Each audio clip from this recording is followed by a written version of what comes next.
Hello students. तो आज हम लोग पढ़ने वाले हैं क्लास 12th का हिस्ट्री का चैप्टर नंबर 10। इसका ऑलरेडी 1 पार्ट हो चुका है, ये पार्ट नंबर 2 है।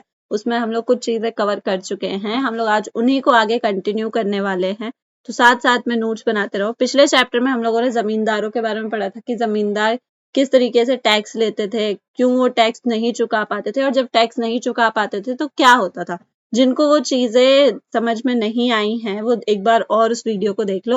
और आज हम लोग उसी को आगे कंटिन्यू करने वाले हैं। आज हम लोग पढ़ने वाले हैं जोतेदार के बारे में। जमींदारों के बारे में आप लोगों ने बहुत बार सुना हुआ है कि जमींदार कौन थे, क्या थे। बिकॉज हमारे इंडियन कल्चर में जमींदारों का जो नाम है वो बहुत बार आता रहता है, लेकिन जोतेदार एक ऐसा नाम है जो बहुत कम लोग जानते हैं। तो जोतेदार सबसे पहली बात होते कौन थे, कहाँ से आए थे। तो जोतेदार ये जो वर्ड है ये भी बंगाल में ही फेमस हुआ है, ठीक है। बंगाल में ही जोतेदार पाए जाते थे। इनको हम लोग इजी लैंग्वेज में कह सकते हैं वेल्दी फार्मर्स, मतलब ऐसे किसान जिनके पास बहुत ज्यादा पैसा होता था, ठीक है।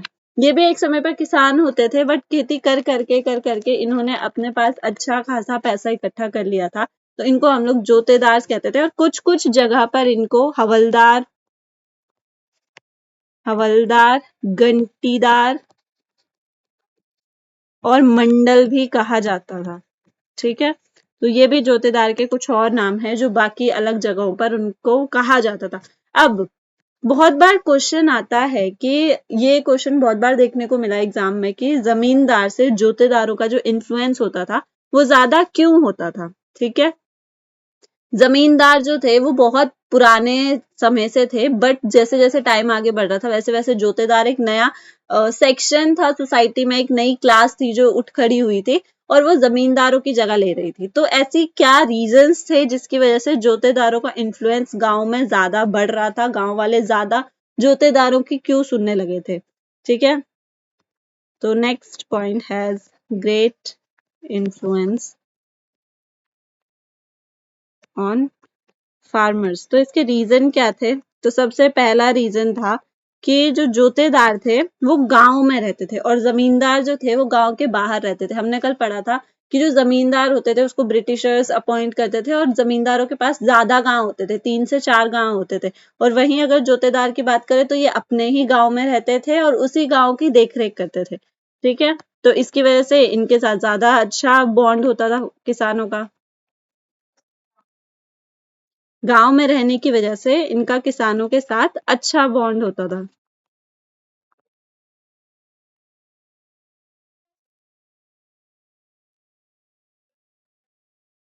और क्या होता था, जो जमींदार थे वो काम तो अपना सारा ब्रिटिशर्स के कहने पर करते थे। ब्रिटिशर्स ने कह दिया कि इतना टैक्स आएगा तो उनको उतना ही टैक्स इकट्ठा करना पड़ता था। तो जोतेदार जो थे वो हमेशा किसानों की हेल्प करते थे, फार्मर्स की हेल्प करते थे।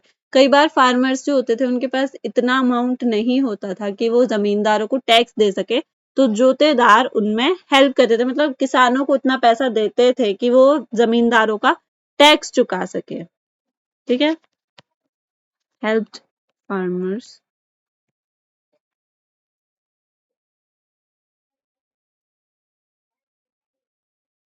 और क्या होता था, कई बार जमींदार जो होते थे वो काफी ज्यादा टैक्स मांगते थे, तो जोतेदार उनके खिलाफ में आवाज उठाते थे, ठीक है। उनके खिलाफ में प्रोटेस्ट करते थे।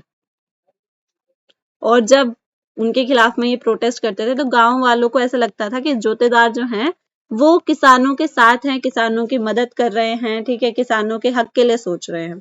और क्या चीजें करते थे जोतेदार। जोतेदार जो होते थे वो लोकल मार्केट जो होती है, जैसे हर गांव में एक मार्केट होती है, तो उस पर उसके लिए सारे रूल्स जो होते थे वो इन्हीं के चलते थे। पूरा कंट्रोल होता था इनका मार्केट पर, ठीक है।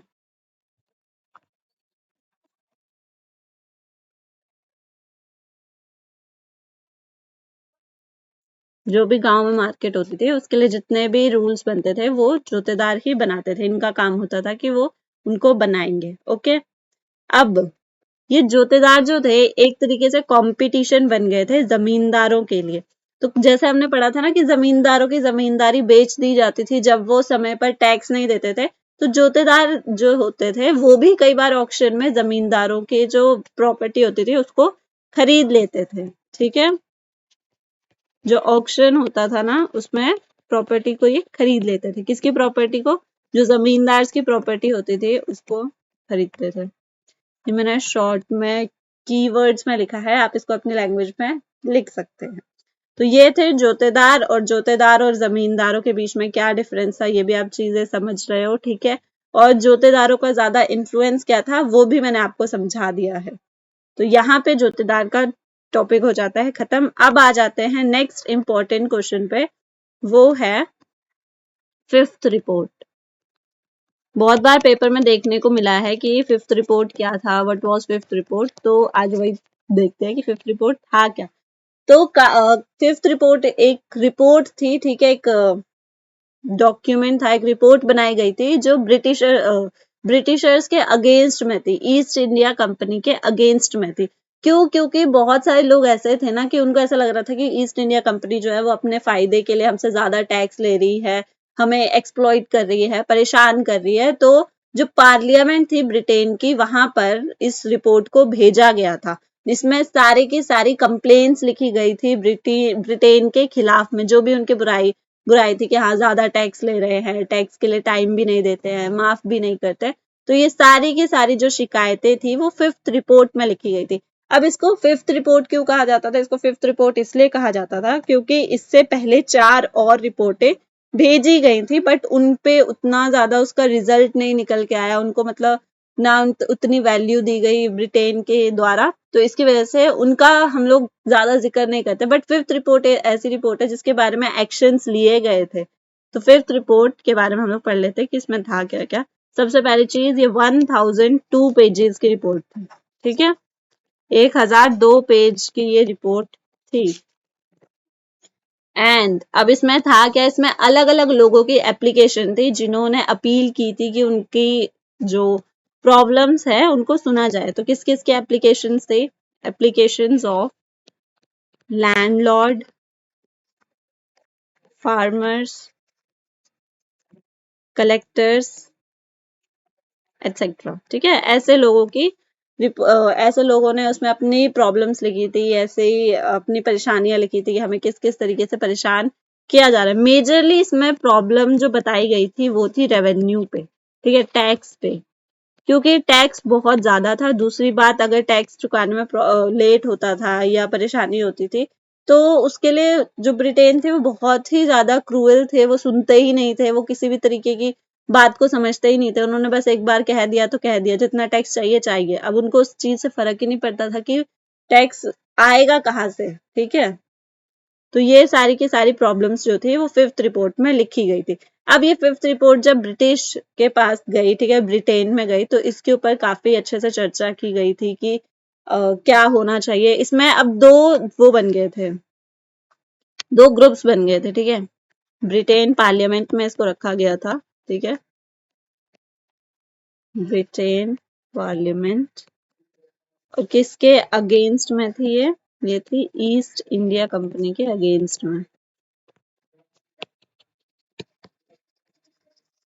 अब ब्रिटेन में भी कुछ अच्छे लोग होते हैं, तो जो अच्छे लोग थे उन्होंने इसका सपोर्ट किया कि हाँ थोड़ा सा सुना जाना चाहिए, जो इंडियंस है उनकी बात पर भी ध्यान दिया जाना चाहिए कि सच में कैसे आएगा टैक्स, ठीक है। थोड़ा सा फार्मर्स की भी प्रॉब्लम को सुना जाना चाहिए, टैक्स में थोड़ी बहुत छूट होनी चाहिए।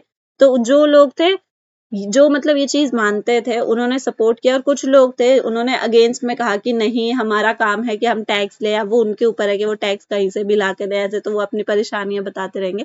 तो इस तरीके के काफी सारे आर्ग्यूमेंट्स हुए थे इस रिपोर्ट को लेके, बट एट द एंड कुछ अच्छा रिजल्ट हमारे लिए निकल के नहीं आया। बट इसको कंसिडर किया गया था कुछ समय के लिए पार्लियामेंट में। आज के लिए बस इतना ही। आई होप आप लोगों को समझ में आया होगा। Thank you.